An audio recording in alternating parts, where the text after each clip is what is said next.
बिस्मिल्लाहिर्रहमानिर्रहीम। अस्सलाम वालेकुम डियर स्टूडेंट्स। आज नाइन्थ बायोलॉजी से fourth chapter cells and tissues का ये नाइन्थ लेक्चर है, जिस लेक्चर के अंदर जो टॉपिक हम कवर करेंगे उसका नाम है सेल मेम्ब्रेन। हमने सेल वॉल को स्टडी की हुई है पिछले लेक्चर में, तो सेल मेम्ब्रेन को आज पढ़ते हैं। It is outermost membrane in animal cell but in plants it is present after cell wall. Cell wall मैंने आपको बताया था कि एनिमल और प्रोटिस्ट के अंदर एब्सेंट होते हैं, जबकि प्लांट के अंदर, फंजाई के अंदर और बैक्टीरियल सेल के अंदर हमें सेल वॉल प्रेजेंट होते हैं। तो अगर हम एनिमल सेल की बात करेंगे तो ये कहेंगे कि आउटर मोस्ट मेम्ब्रेन है या आउटर मोस्ट लेयर है। अगर हम प्लांट की बात करेंगे तो कहेंगे कि सेल वॉल के बाद जो मेम्ब्रेन आती है उसको हम सेल मेम्ब्रेन कहते हैं। फॉर एग्जांपल ये एक सेल है, ठीक है।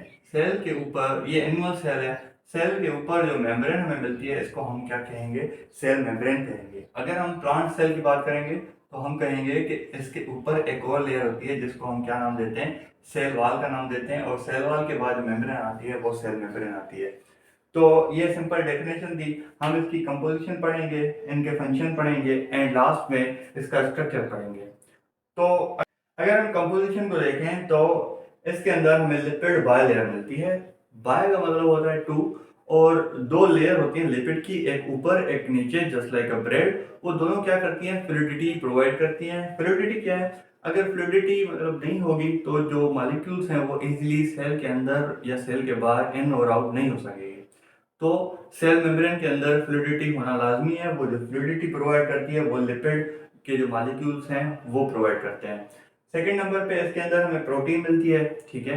प्रोटीन भी दो टाइप की होती है, एक होती है एक्सट्रिंसिक प्रोटीन, एक होती है इंट्रिंसिक प्रोटीन। वो आगे हम स्ट्रक्चर में पढ़ेंगे। थर्ड नंबर पे हमें कार्बोहाइड्रेट मिलता है। कार्बोहाइड्रेट जो है वो फ्री नहीं मिलता हमें। कार्बोहाइड्रेट प्रोटीन या लिपिड के साथ अटैच मिलता है। अगर प्रोटीन के साथ अटैच होगा तो उसको हम नाम देंगे ग्लाइकोप्रोटीन का।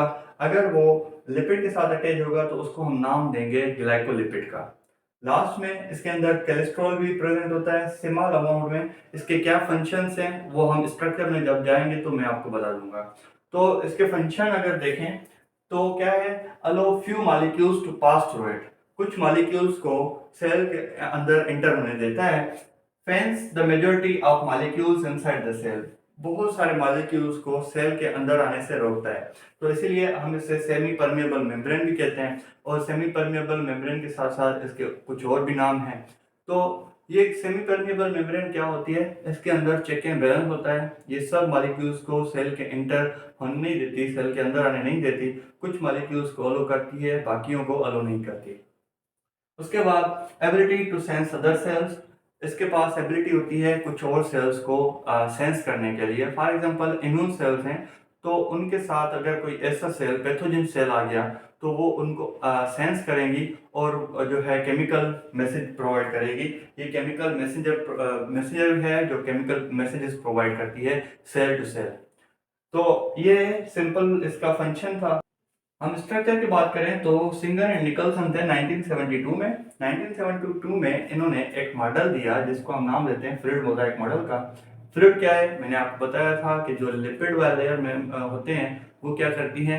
वो फ्लूइडिटी प्रोवाइड करती हैं ताकि जो मॉलिक्यूल्स हैं वो इजीली इन एंड आउट हो सके।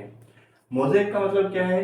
नॉन मैनर, मतलब कोई ऐसी चीज जो तरतीब में ना हो, ठीक है। तो हम अगर स्ट्रक्चर को देखें तो ये जो स्ट्रक्चर है ये मैंने सेल मेम्ब्रेन का ड्रा किया हुआ है। ये जो सेल मेम्ब्रेन की स्ट्रक्चर है ये मैंने इसमें ड्रा की हुई है। तो पहले पहले हम पढ़ते हैं लिपिड को। तो लिपिड के दो लेयर होती हैं, एक होती है ये एंड सेकंड ये होती है। तो फर्स्ट एंड सेकंड ये दो लेयर होती हैं, इसको हम लिपिड बाय लेयर कहते हैं। अगर हम लिपिड को देखें तो उसके दो रीजन होते हैं, एक होता है उसका हेड रीजन और दूसरा होता है उसका टेल रीजन, ठीक है।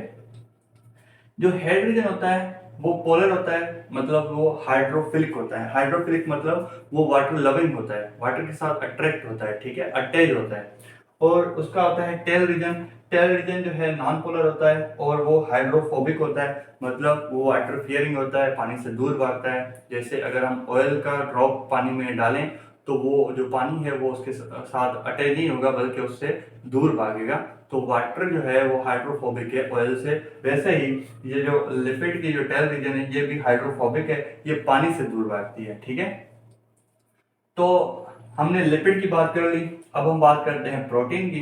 तो प्रोटीन भी हमें दो किस्म के हमें मिलते हैं। एक वो प्रोटीन, ये जो लिपिड है इसके ऊपर हमें पड़ी रहती हैं, जिसको हम एक्सट्रिंसिक प्रोटीन कहते हैं, ठीक है। और एक ऐसी प्रोटीन है जो इसके साथ अंदर अटैच होती है, जो एम्बेडेड होती है, उसको हम इंट्रिंसिक प्रोटीन कहते हैं।